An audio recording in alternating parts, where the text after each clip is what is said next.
Hey, welcome everyone, and thank you so much for joining today's session, The Art of Mentorship, Creating Meaningful Connections. I'm going to go ahead and just get started with a couple of housekeeping items, and hopefully we'll catch a couple more people as they come through. But as you can see, today's session is going to be recorded. We will be emailing it out afterwards, so if you would like to view it again or pass it on, that's absolutely fine.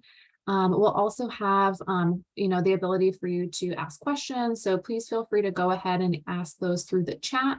I'll be saving some time at the very end of the presentation to go through any questions that you all may have today. But to introduce myself, my name is Mary Malerba. I'm Assistant Director for Alumni Relations within the Center for Career Development. And my role is all about finding ways to connect students with alumni for the purposes of career guidance. And one of those ways in which that happens is through mentorship. And so I know that we've got alumni, employers, faculty, and staff members on the call today. And so there's many ways for not only alumni, but for all of you who partner with our students to mentor. And so I'm excited to talk to you all about this topic today. A couple of objectives about what I'm hoping to accomplish throughout this session with you today. The first is going through how to navigate the mentor-mentee relationship. And so kind of starting from the very beginning of what that looks like, how do we define mentorship? What are the various phases of a mentor relationship? And all the sort of ins and outs and factors to consider when embarking on this is what I'll kind of kick things off with. From there, I'm going to dive a little bit deeper and go into some strategies for developing your mentoring skills. I realize on the call today, we probably have folks who have some experience mentoring and have maybe done this quite a few times before. Others may not have done this at all just yet and maybe looking to become a mentor for the very first time. And so hopefully the strategies that I'll be talking about today will relate to you no matter where you are in the mentor scheme of things.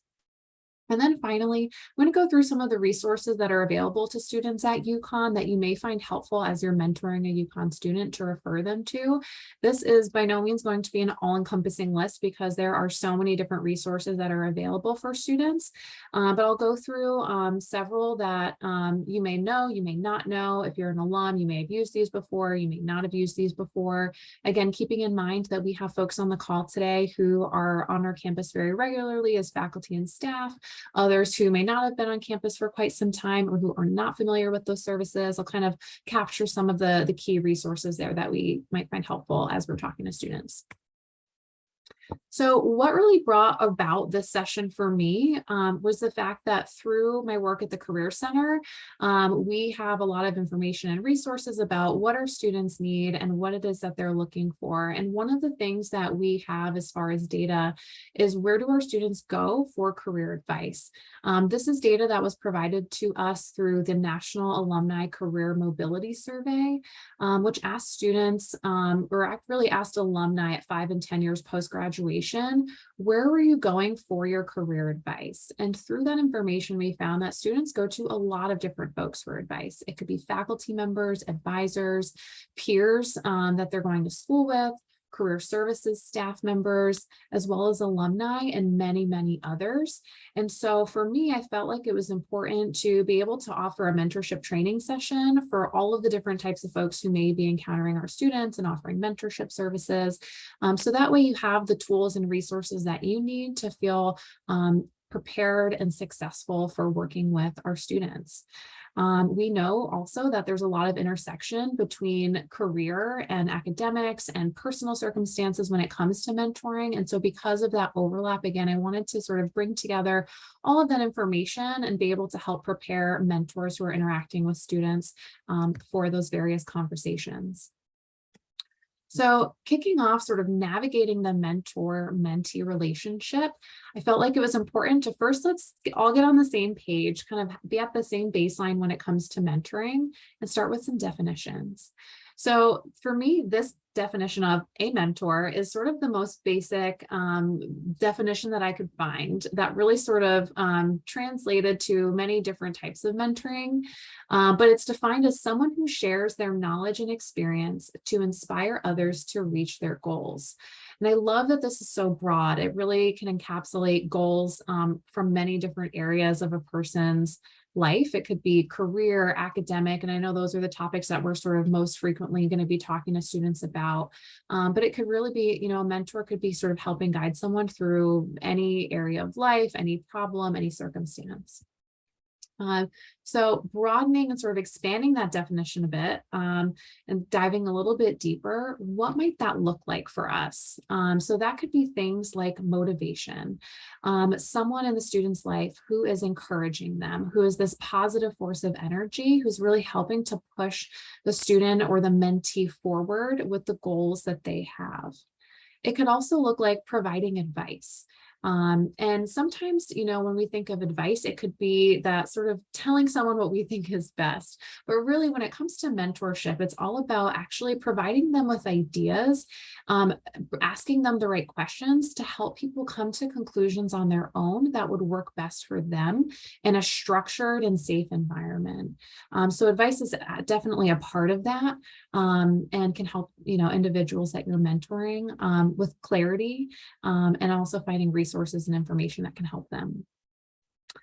This also looks like celebrating successes. So of course, you know, mentorship, I think in a lot of ways can sound like the things that we're, you know, helping someone with. You're kind of always focusing on pushing the needle forward, looking at progress, you know, doing more, always focusing on the next step. But it's important to celebrate those successes as well. And I think doing that when you're a mentor with your mentee, really acknowledging the things that are going well is so important to building rapport, to reflecting back on the progress that you've made, and to really being able to enjoy the process, and helping someone reach their goals and helping them to enjoy the process as well.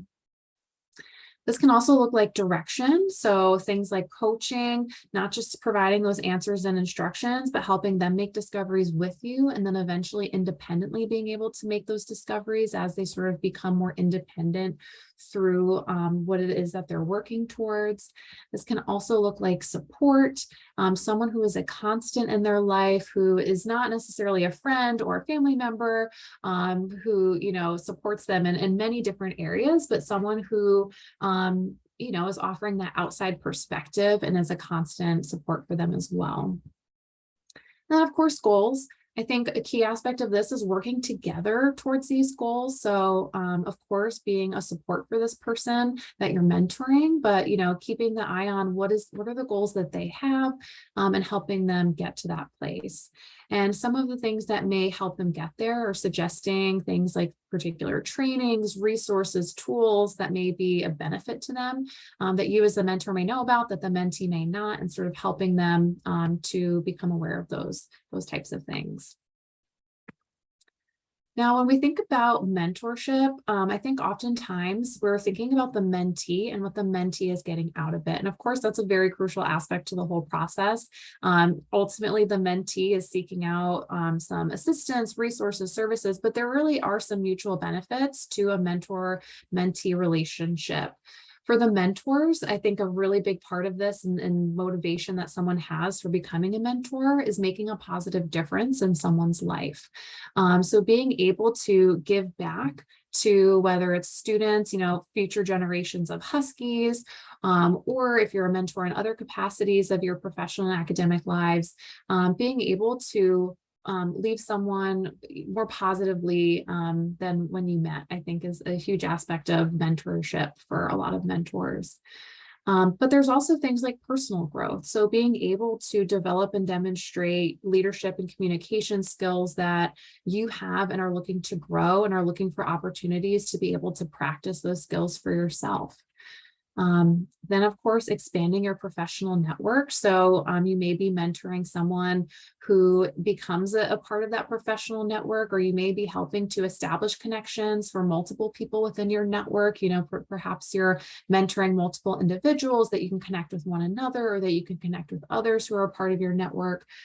So being able to facilitate those connections, I think, is a really positive thing for mentors as well. On the mentee side of things, I think one of the key things is that this is a safe person to share ideas with. So having someone who, again, is not a family member or a friend who may be more inclined to think of their own individual, preferences and needs and things that they prefer, but having someone who's really an unbiased perspective, being able to be a sounding board can be such a crucial element for students and young professionals as they are entering the workforce and who are, pursuing their degrees. This could include things like assistance with problem solving. So being able to, again, get that fresh perspective, having someone who can help break things down, see things from a different angle, someone who can support them with goals. Again, someone who has that unbiased perspective about their goals, who may also have additional information, whether it's industry knowledge and expertise, whether it's having been in their situation before, having walked in their shoes, who's been a student before, completing a degree with various circumstances of life, around them, someone who can really lend some support and insights for those goals as they're working towards those. And then for both parties, having new perspectives. So I think that mentees will learn a lot from mentors, and we know that, and we come to expect that, but also mentors have a great opportunity to learn from mentees as well. Some of the ways that we see that, with, our students is that our students are offering fresh ideas. We're learning more about what are the current challenges? What are the things that are important to students these days? How do those things differ from what was important to students 10 years ago or professionals 10 years ago, 20 years ago? So there's a lot of new ideas and perspectives that really both individuals who are in this mentoring relationship can offer to each other.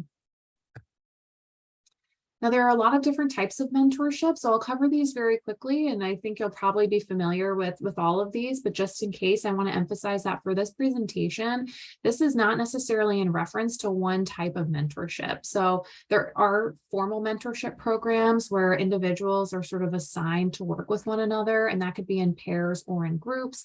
Typically, there's some sort of an application process or questionnaire involved with a formal mentoring program, so that way individuals can be matched appropriately based on interests, whether that's personal interests, industry, career goals, academic, things like that. Typically, these are very structured when it comes to having specific learning objectives, assignments, or even having a certain number of meetings that are meant to happen throughout a specific time frame. So formal mentorships are, programs are definitely something that's available and out there, but there's also informal. And these mentorship relationships are something that typically develop naturally without the support of any particular program. This may look like having a student reach out to you during your office hours. If you're a faculty member, they may stop by office hours and they may have one conversation with you to just chat about career paths or an academic issue that they're experiencing and looking for support with. It could look like an intern who's in the workplace and reaching out to say, hey, I'm looking for some mentorship and would you be available? And so they may be looking to kind of set that up on their own organically, with someone who maybe they've encountered in the workplace and who's been a helpful advisor for them to go to. So informal mentoring can happen in a lot of different ways. And it's really up to the mentor and the mentee to sort of navigate what they want that to look like. Then we have peer mentorship. So this is typically when you have mentors who are at a similar skill level as the mentee, but who may have more experience or expertise in a particular area. And so we'll offer mentorship on something quite specific like that. That could be something like a technical skill, or it could be something like navigating, your first year in the workplace and sort of the challenges that can come with making that transition from student to professional. So it could be, a variety of different topics there. And then similar to that, we have reverse mentorship.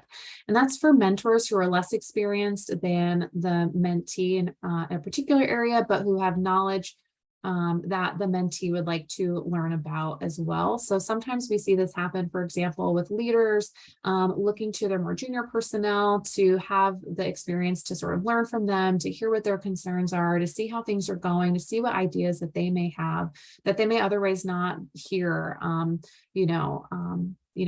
within their organization.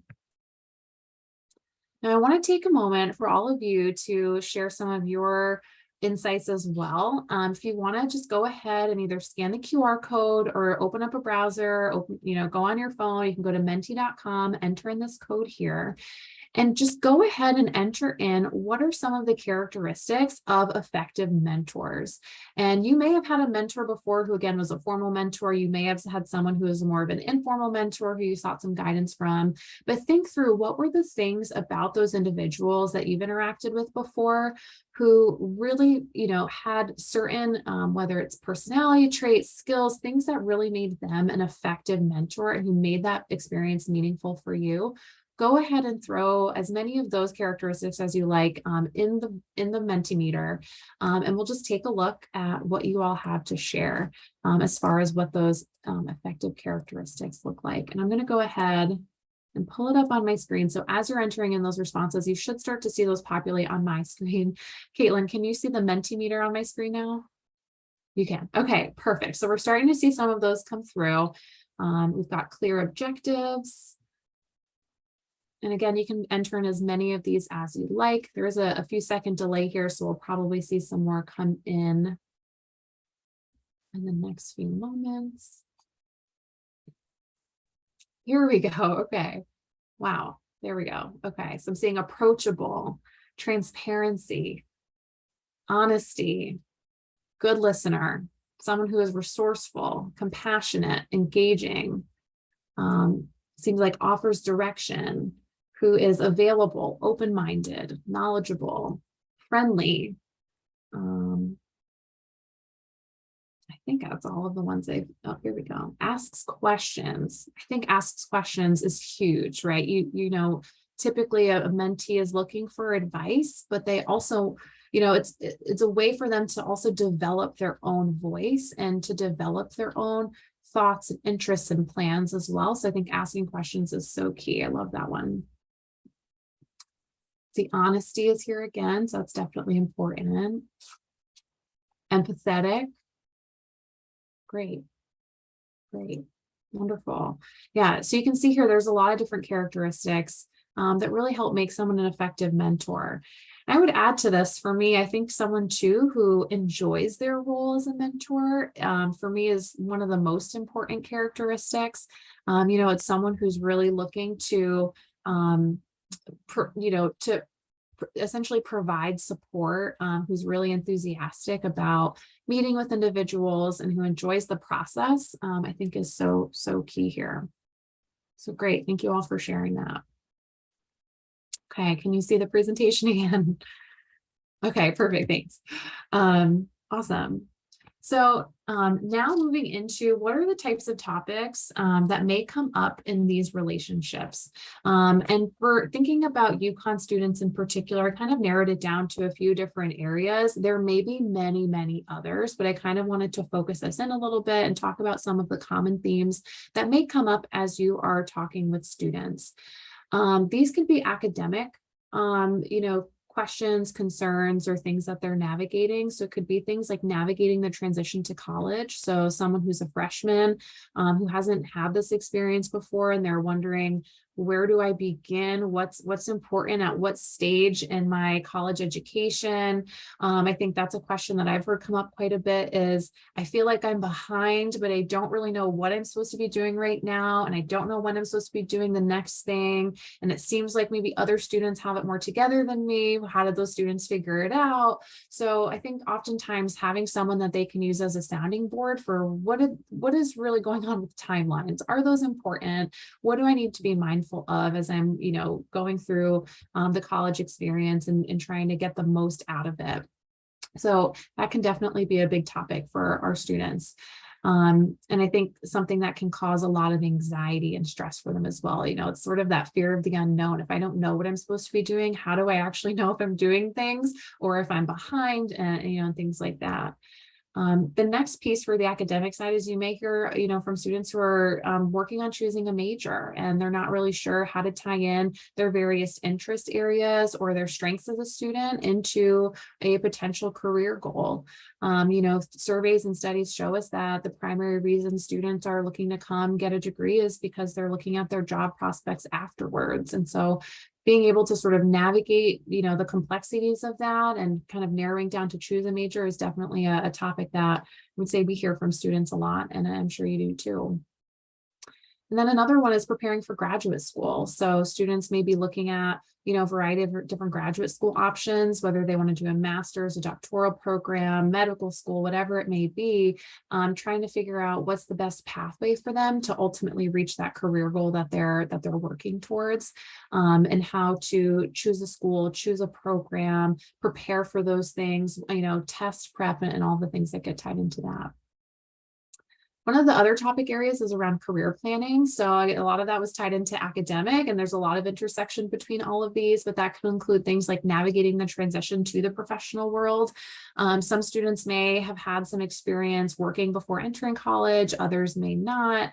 They, will be kind of at different points in their professional lives. And so being able to have a sounding board for how to navigate any issues that may arise, or how to just successfully get yourself started in your first job, whatever that may be, I think is very important for our students. Resumes and interviews and sort of the entire hiring process is something that students may ask about, how to assess whether a company is the right fit for them, how to actually create a resume that will align with the job opportunities that they're looking for, how to, deliver an elevator pitch, how to be successful in an interview and communicate not only your skills and strengths, but also being able to ask your interviewer questions to be able to assess if they're a good fit for you as well. So you may see students who are looking for a resume review, mock interviews, just general advice and guidance on finding an opportunity. And then, of course, gaining experience. So students may be looking for information and insights on how to make the most of this time during university so that they can, hopefully go on to the careers they're looking for. And that could be things like how to find and succeed at an internship, how to navigate research experiences, volunteer opportunities, projects they may be working on, and things of that nature. And then finally, there's that sort of general support where there's a lot of different pieces to this. So that could be things like social support and expanding their network. Students may be looking for guidance on how to expand their network amongst their peers, but also professionals. They may be looking at, managing stress and mental health concerns. And so they may be very forthcoming and say, these are some things that I'm dealing with, or they may not. And they sort of may be looking for some referrals or, other supports in that space. And they may also be navigating diversity, equity, and inclusion issues, whether it's at school or at work or in their personal lives. When we think of career and academics, it may be, how do I address gender identity and pronouns and make sure that other people are using the pronouns that I want appropriately? Do I include my given name on my resume, or do I include my preferred name on my resume? How to find inclusive companies, and a variety of other factors that, tie into academics and career as well. So this is sort of a snapshot of the variety of topics, but typically what I think you'll see is, especially in a mentoring relationship that's more ongoing, is you'll see, students may be hop from topic to topic to topic. They may come in and the conversation may start about how to navigate the transition to college. And then before you know it, you are talking about internships and interviews. And so just know that it really varies from student to student and can maybe intersect in a lot of these different areas. Now, there are a few different phases to mentorship, and what this looks like will really depend on the type of mentorship. This may need to be condensed if it's a brief interaction that you're having with a student, because sometimes, students are sort of coming in, they're going to talk to you for maybe one 30-minute session, 1 hour. Sometimes there may be a couple of different times you'll touch base with the student informally. Other times, again, it might be something that's a little bit more formal, where you have sort of structured timeframes and goals and objectives that you're trying to achieve. And so this will definitely be something that would be adaptable depending on the student that you're working with and the nature of that mentorship relationship. But typically what this will look like is first, beginning with this initiation of the mentorship relationship. And that's really when the mentee or the mentor reaches out to connect. And again, if it's formal, they may both be applying to a program where they will be matched. If it's informal, it may look like a mentee who is approaching a faculty member or a colleague in the workplace, an internship supervisor, whatever it may be, reaching out, and they could be asking, hey, do you have a few minutes for some advice? Or they may say, hey, would you be willing to mentor me? So that can look like a lot of different things. From there, they'll both sort of determine their mutual interest in connecting, sort of determining, is it a good fit, especially if it's something that's going to be ongoing, what's sort of involved and what is the mentee really looking for? Is that something that the mentor feels that they can adequately provide? And sort of deciding whether that makes sense to move forward with. From there, we kind of move forward to this establishing a foundation. And so if especially kind of thinking of those more long-term mentoring relationships, figuring out what sort of expectations do we need to set in this mentor-mentee relationship from the outset. For the mentor, this could look like setting boundaries about the type of support that you're willing to provide. So there may be certain topics that you're very comfortable talking about. There may be other topics that you don't feel as strongly about, that you feel like maybe you don't have the knowledge, tools, resources to be able to really advise students on that. And that's okay. I think just being upfront with the student about what is it that they're looking for. Is that something that you feel comfortable talking to them about? Or do you feel like you have the tools to be able to refer them elsewhere should certain things arise? If maybe you want to cover some topics, but not others, having those resources to know where to refer them to. And then also knowing how much time you're both willing to dedicate. You want to make sure that scheduling wise, it's something that will work out for you as well, especially considering the goals the student will have. So that leads me right into goal setting. Again, making sure that you and the student are on the same page about what is the goal that you're hoping to get out of the mentorship for the student. And that may also sort of dive deeper into what are the goals that they're sort of seeking some support with. And then from there, creating a plan for how you'll work together. So will you meet pretty regularly? Will the student come to you as needed? What types of support will you provide? Will it be just having conversations every, once in a while? Are there folks that you're going to introduce them to? Are there resources that you're going to send them and then sort of talk to them about? Really kind of coming up with a plan for what would work best for the both of you. And that's something that I would say is important to create together. So whenever we're talking about goal setting and creating plans, it's really something that is made in conjunction with one another. Say it's primarily even student driven. So that way you're making sure, or really mentee driven, it may not be a student, but mentee driven. So that way the mentee is really getting out of it what they need as well. And then from there, sort of once you've got this foundation set, you're on the same page, you want to work together, you know what you're going to be working on. From there, it's really doing the work to accomplish those goals. As the mentor, at first, it may involve providing a lot more support and check-ins and guidance to the mentee. And then over time, increasing their independence. So that way they are able to sort of gain some of those problem-solving skills, goal setting, making progress and things like that, really fostering their independence to be able to develop their own goals, ideas, and solutions. Hopefully through the mentorship, your mentee will feel empowered to make their own decisions, to take ownership of their progress, but, of course, have that support there as needed to be able to help them and help them grow. You may find too that as that's happening, you're really shifting the levels of your support. You may find that this isn't completely linear. The mentee may need more support in the beginning. You might scale it back. Then you may need to come back in and offer a little bit more support again. So it may not look like, constantly a step forward or, less and less and less all the time as far as how much support you're providing. It can really shift and vary depending on what's going on, what the goals are. You just want to be mindful of pulling back as your mentee is improving and as they're gaining confidence, and then sort of stepping back in as needed if you feel like, there's a need there. And then finally, as part of this whole growth stage and really working with the mentee, you're going to be developing this rapport over time. And I think that's so key to having these successful relationships, is developing rapport where there's this sense of trust, honesty, the things that we were looking at before with the the characteristics of effective mentors, keeping in mind things like honesty, no judgments as far as if they're sharing their concerns with you or their experiences, being really open and mindful and respectful of the experiences that the mentee has had. Showing empathy. So I know that was on our characteristics list as well. So having empathy, being open, not just jumping into problem solving mode immediately, but really taking the time to listen and understand, ask questions, sort of reflecting with that mentee to make sure that they know that you understand what it is that they're sharing or that they're experiencing.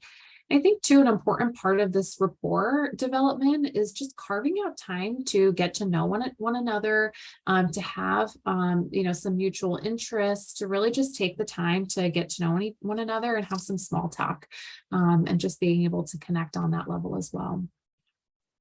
And then at the end of this sort of mentorship process, there's the conclusion where you really would want to take some time to reflect with your mentee to see, what were our initial goals? How did we do? What worked? What didn't work? Let's celebrate the accomplishments that have happened throughout the whole process. And then as you're ending this mentor-mentee relationship, redefining what it looks like going forward. You may decide mutually that you want to stay in touch. Maybe it'll become more informal. Maybe it'll be a little bit less frequent, but that maybe the mentee can reach out to you as needed. If they need a sounding board, you may want to just have, check-ins a little bit more structured, like every so often to just touch base, but making sure that, whatever works for both you and the mentee, that you're redefining that together and on the same page about how you would like to move forward from there. Now I know I've just talked a lot about these different phases. Of course, nothing will probably ever go 100% smoothly ever. So I think it's important to acknowledge that there are some common challenges that may arise when looking at mentorship. I think one that can come up in a variety of different ways is mismatched expectations. So this could look like things like the time commitment, maybe revisiting that from time to time. You may find that one or both of you maybe underestimated or overestimated how much time it would take to really have that relationship, to work towards the goals that the mentee is looking for. So you may decide to revisit and assess how that's going, redefine how you want to move forward with that or any expectation that you have. I think another common challenge is things like scheduling. People are very busy, lots of commitments. I think students as well as mentors especially tend to be individuals who have a lot of things going on. So being able to find times that work for both of you to actually be able to connect, whether it's over the phone, in person, through a virtual meeting, whatever it may be, finding those times to actually connect at the same time can sometimes be a challenge. So maybe being mindful of that at the outset when you're talking about those expectations and what this would look like, seeing if your schedules are in alignment, because that can be a barrier for folks for sure. And then finally, communication. And I think this is something that would be relevant in really any relationship, mentor and mentee relationships included, just differing communication styles, work preferences, things like that, navigating through together to see how you can still work together effectively would be key. And I think is one of those things that comes up in a lot of different ways.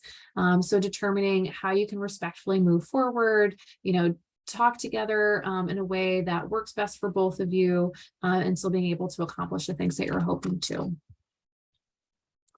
All right, so now that we've sort of got the groundwork laid for navigating the relationship, sort of the ins and outs and what these things look like and what the topics are that may be coming up, I want to jump into some strategies for developing your mentoring skills. And again, keeping in mind that we've got a lot of you on the call today, all from different areas of the UConn community, whether it's faculty, staff, employers, and alumni who are on today. Again, you may have been a mentor before, you may have not. So I think a great first step when looking at developing skills is to reflect. Think about your own purpose for being a mentor. What's drawing you into this experience and to wanting to help others to learn and grow? When someone's, embarking on, especially when we're looking at mentorship that's on a more longer term scale when you have multiple meetings, you want to be sure that you're going to be really focusing on your mentee and really how you can be a support to them. But you also, may have some things that you really want to get out of the experience too. So reflecting on the purpose for wanting to be a mentor is key so that you can make sure that what you're doing and how you're setting boundaries and expectations and navigating the relationship are going to be in alignment with what you're hoping for as well. From there, I would focus on assessing your own strengths and areas for growth. So looking inward to see what are the skills that you already have that would make you an excellent mentor. I'm sure that all of you have many of these skills already. And then we all have skills that, we're going to be continuing to work on and hopefully improve. So I would recommend taking that moment to reflect on what these things look like for you. Awareness is a really great first step. And from there, you can be mindful about what it is you're doing, how you're doing it. You can make a plan for how you may want to grow in any of the areas that you would like to grow, and then hopefully take action to make those changes. And it's one of those things where I think with mentoring that, mentees are not expecting, at least I hope they're not expecting mentors to be perfect. It's one of those things where when we were looking before about effective characteristics of effective mentors, transparency is so key. So it's not about having all of the answers or all of the right responses all of the time. It's about being transparent, being a real person, knowing that you have things that are going to make you a really great mentor, and then being mindful of the things that you want to improve, and being, upfront with students about, I don't have expertise in a particular area that you're asking me about. Let me go ahead and find more information from you, or whatever that may be, is important. From there, after that reflective piece, another strategy would be looking at ways to create meaningful connections. And again, a lot of you touched on this already, but some of those elements include things like being present and approachable. Making yourself available to the mentee so that way when you are spending time together, again, whether it's office hours, a quick, touching base in the office, something that's a little bit more structured, making sure that when you are available that you're avoiding any distractions and interruptions as much as possible, so that person that you're working with feels like you are truly interested in taking the time to work with them. And with that, I think as part of being approachable and being present also includes being willing to listen. So, really listening to understand versus listening to respond, taking in what it is that mentee is sharing with you without feeling you have to have your next response sort of ready to go. And then again, being honest. So again, you don't have to have all the answers. You don't have to have everything handled perfectly all the time. It's okay to be vulnerable with your students. And if they're, talking to you about a particular topic, let them know, I myself have had a challenge with this in the past, or can relate to the struggle that you're experiencing now.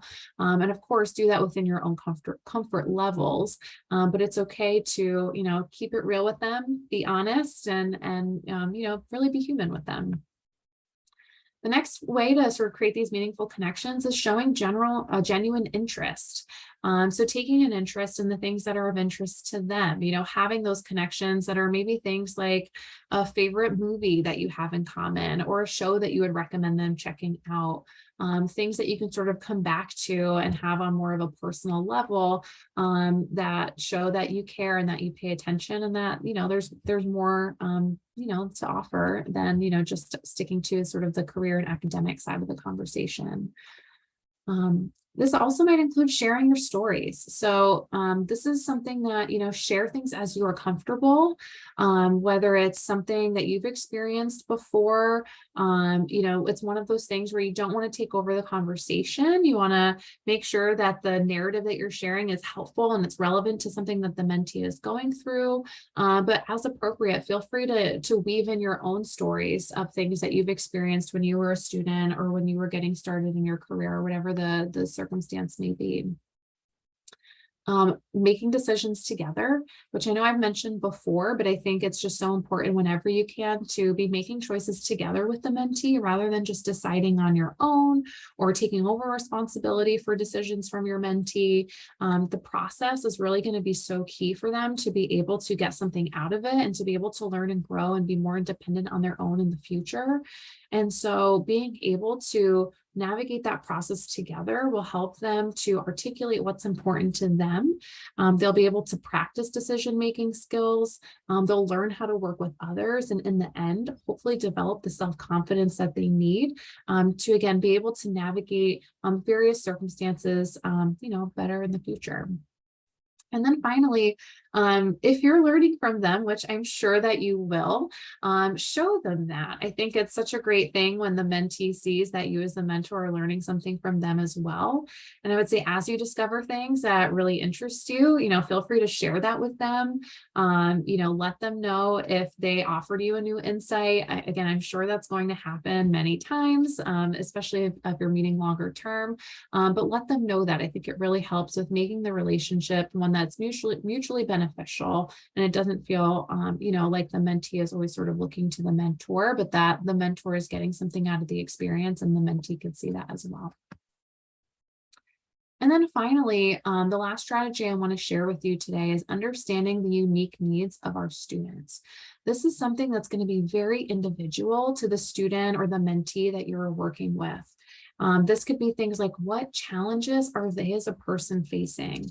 This can include things like academic pressure, financial constraints, mental health issues, family pressure, social isolation, career uncertainty, adapting to new environments and experiences. So getting an understanding of what are the challenges that the mentee you're working with is facing, and how can you be mindful of that as you're working on their goals, as you're maybe referring them to various resources that can help them navigate some of those challenges, and really be able to work through that with them, help them develop those problem solving skills, or even just acknowledging that they are experiencing something challenging, sometimes very helpful for mentees to just feel understood and heard, and to have that recognition and support. This is where, in order to gain those insights, it's, going to involve things like reflective listening. So not only hearing what the mentee is telling you, but sharing it back to them so that they can be sure that you have understood what it is that they're telling you, asking them some open-ended follow-up or probing questions so that you can better understand the circumstance. A student may say something as simple like, well, it's hard, I didn't get my assignments done last week.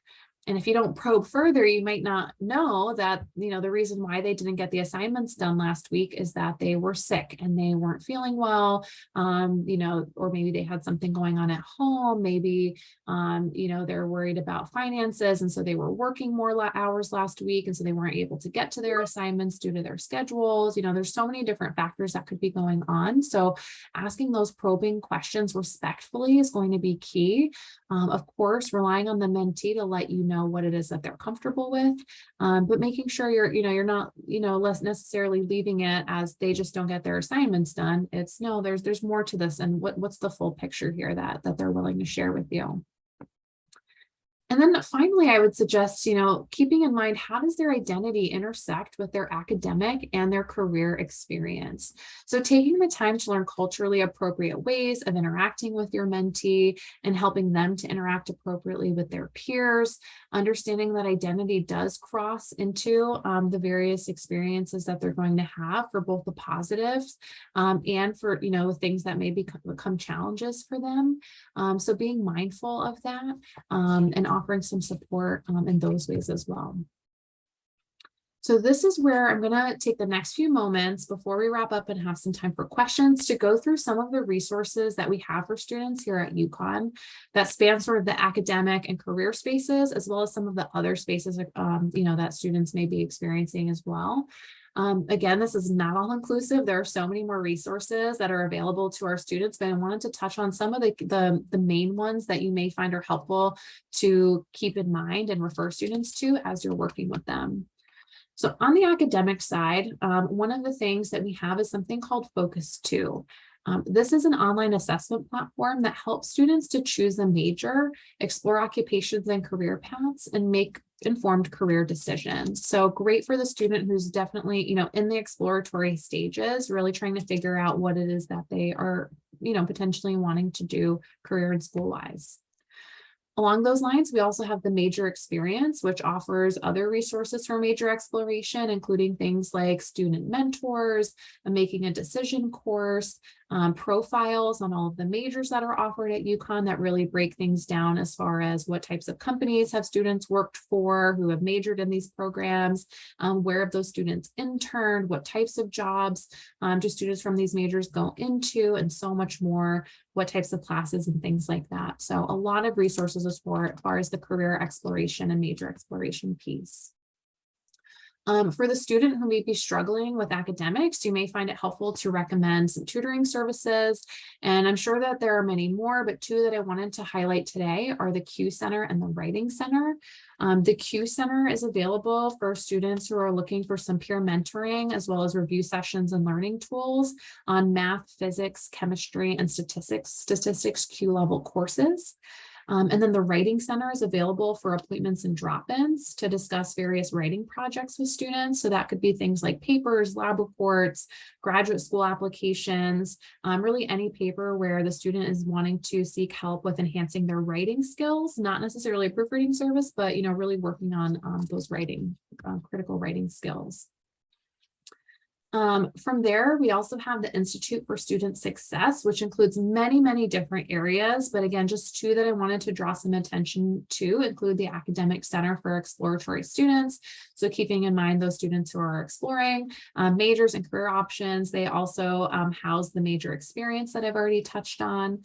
There's also the Academic Achievement Center, which offers a variety of resources for students, covering things such as time management. That could include things like taking the personal time survey, which is an assessment about how, you're dividing your time and how you might be able to do that better.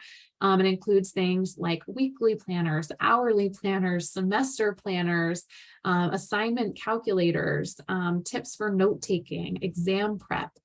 So lots of different and really useful resources there for students.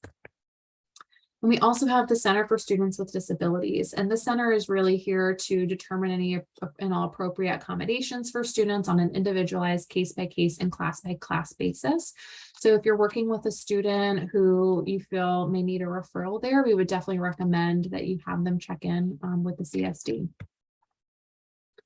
On the career side, some of the resources that we have, in particular through the Center for Career Development, include resume and cover letter resources. So we do have a guide for this on our website that can walk students through all the ins and outs of creating a resume from step one, with all of the different sections to include, how to write bullet points, things like that. We also have a sample binder so that students can see different examples of resumes for different industry areas and majors and graduate school, things like that, so that they can get a sense of what should resumes look like. And then we also offer appointments for resumes where students can get personalized feedback on a resume that they would like us to review.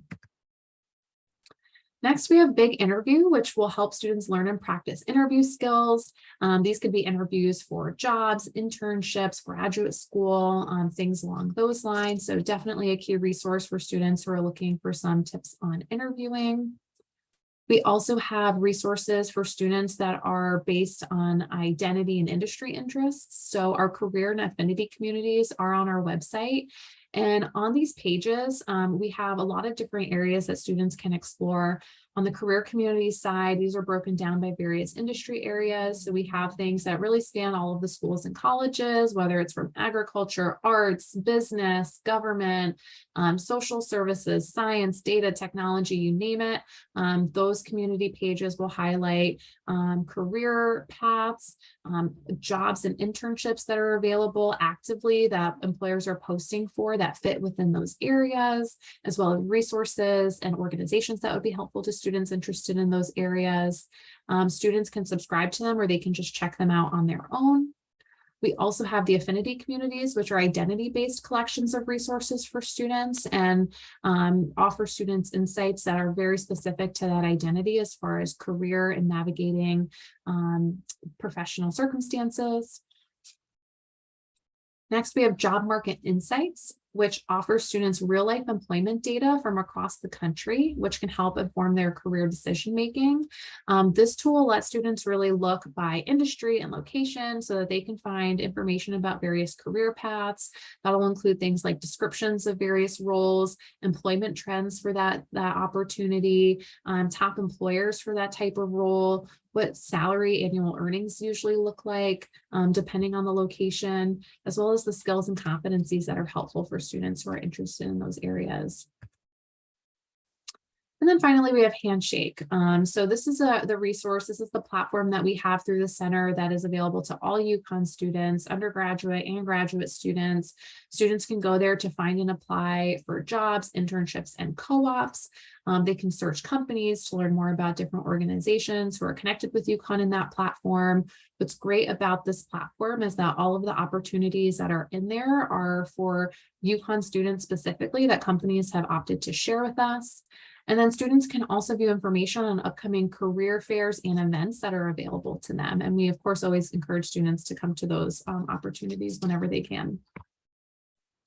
Now, as far as other resources that span sort of not necessarily academic or career, but sort of other really key areas that students may need some support with, we do have the International Student and Scholar Services Office that provides immigration and cross-cultural advising services and programs that help international students and exchange visitors.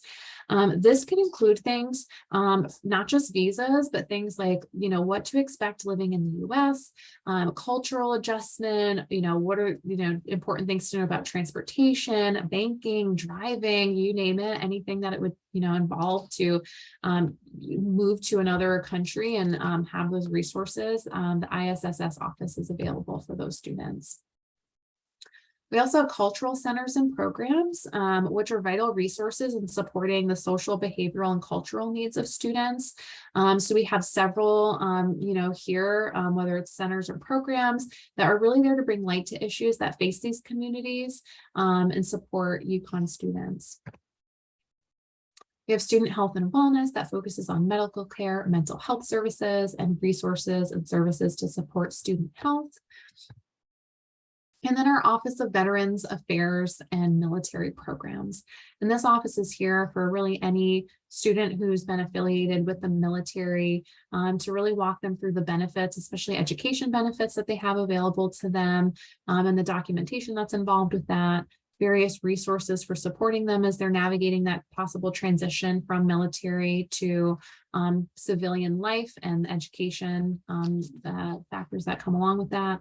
And then they also host a lot of different events to help build community amongst our veteran and military student population. Oh, finally, sorry, I had one more. And finally, clubs and organizations. So we have over 700 clubs available to students at UConn. And so definitely encouraging students to become involved in these, whether it's something that they want to do for academic interests, career interests, hobbies, and personal interests that they may have. There are a lot of different clubs and organizations to help meet the needs of our students. And they can view those through our directory, which is called UContact, and you can view those through there as well. Before I wrap up, I've sort of covered all of the main, resources that I wanted to share here, but I also wanted to let you all know that the Center for Career Development does have a new mentor networking platform available to all of you who are a part of our community to access and to be able to connect with students on.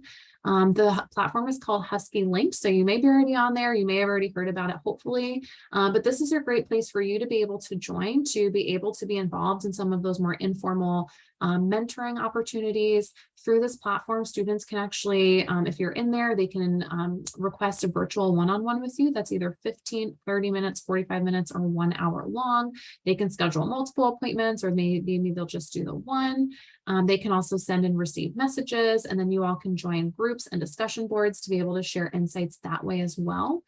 So I would absolutely encourage you, if you're interested, please sign up for Husky Link. I will include links to this, the presentation, and all of the other resources that I mentioned today in a follow-up email to you all. And I would also recommend, if you have students who are looking for mentorship and guidance, I would recommend referring them to this platform, as well as all of our students have access to this too. All right, any questions? Let's see if I'll be able to see the chat. It looks like I don't see any questions in the chat at this time. Does anyone have any questions? Feel free to go ahead and enter those now in the next minute or so here.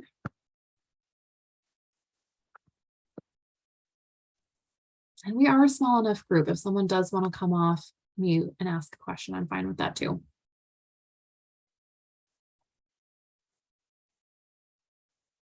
Okay, Nicholas. Hi. So my question is, if you are working with or either working with or like you're an instructor of a student and you're trying to create the mentor-mentee relationship, at what point do you think it's no longer worth trying it if the student doesn't seem as engaged or really interested? And so you're not trying to just like force a mentor relationship onto them. Mm-hmm. You know, obviously there are probably people who want to help more than some students might want the help, if that makes sense. Yeah. So like at what point do you kind of just stop trying to force it onto somebody? Yeah.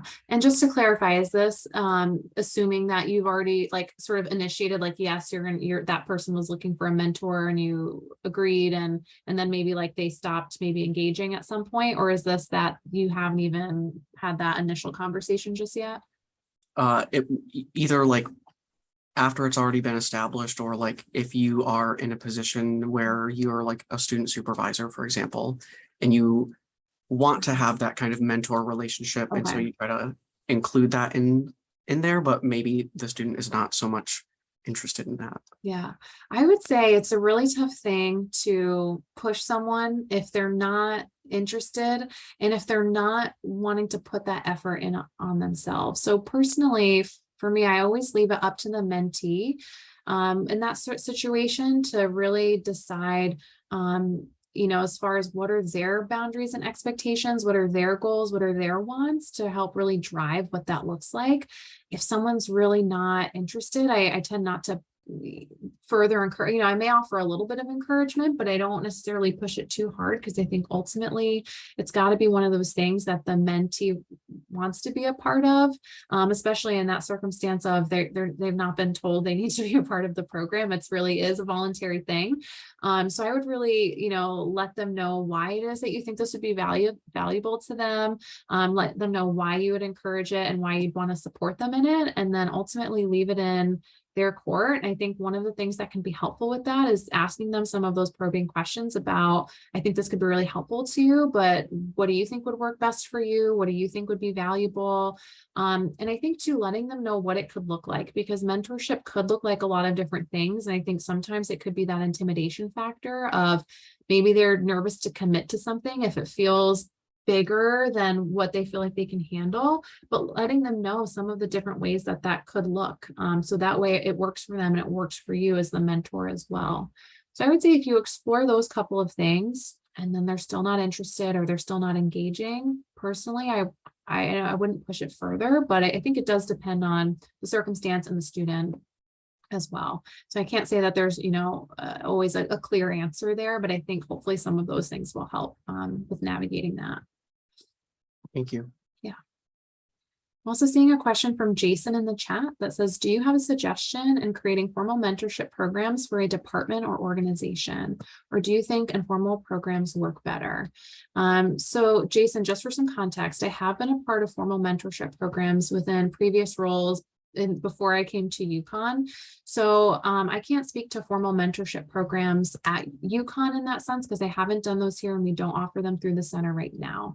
I think that that's a very big question. So I might recommend that because we only have about a minute, perhaps we can connect offline about formal mentorship programs. But I think informal can absolutely work. I think it ultimately depends on the goals that you have.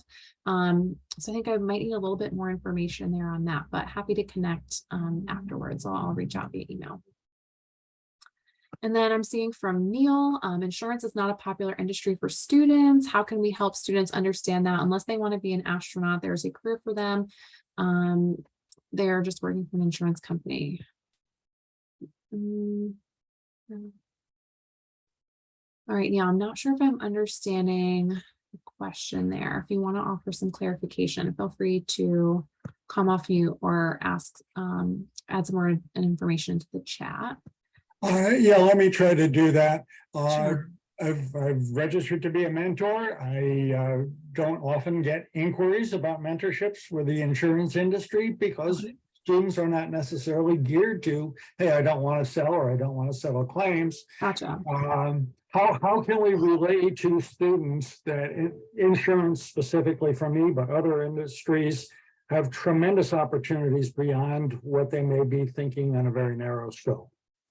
Oh, thank you so much, Neil. That makes so much more sense to me now. And I completely understand where you're coming from. You know, for me, I suggest starting with really the student first and thinking about what is it that they think they're looking for, right? And really breaking it down to when they picture themselves in their role day to day, what kind of environment do they want to be in? What kinds of skills do they want to be using? Really think about all of those opportunities that I know you know about in the insurance industry. Find ways to see and really make that connection for them, that what are the things that they're looking for? What are those things that they're interested in? And really connecting the dots once you have that information from them about how the insurance industry can actually offer that. So for me, I typically start with the question aspect of it and really trying to get that understanding from the student.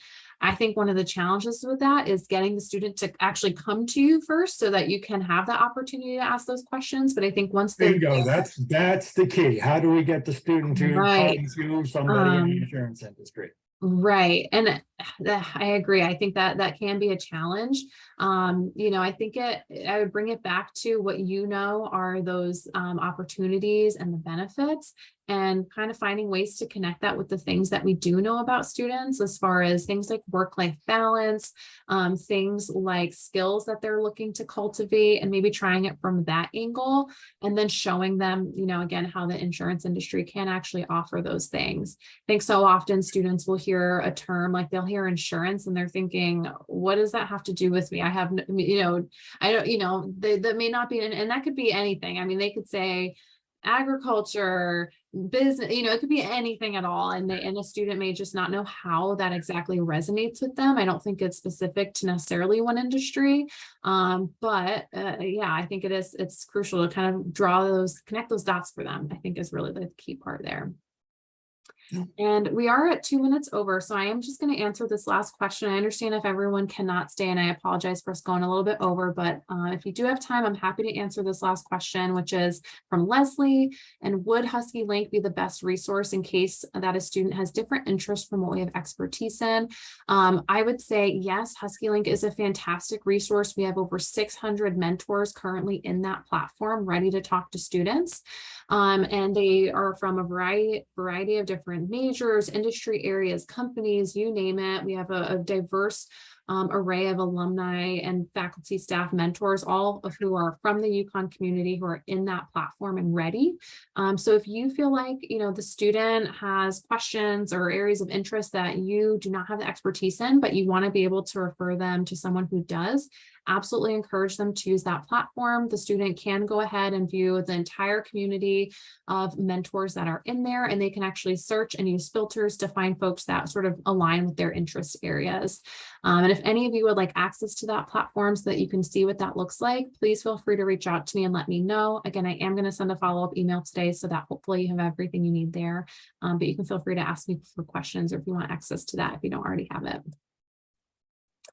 All right, so it looks like that is our last question that's in the chat. I want to thank you all for attending the session today about mentorship. It really, it's just such an important topic to me, and I think it's so valuable for our students. And so I would encourage you all to seek out these opportunities to be mentors if you are not one already. Build those meaningful connections with others. It can be a very fulfilling and rewarding experience to be able to dedicate your time in this way. So I encourage you to do it.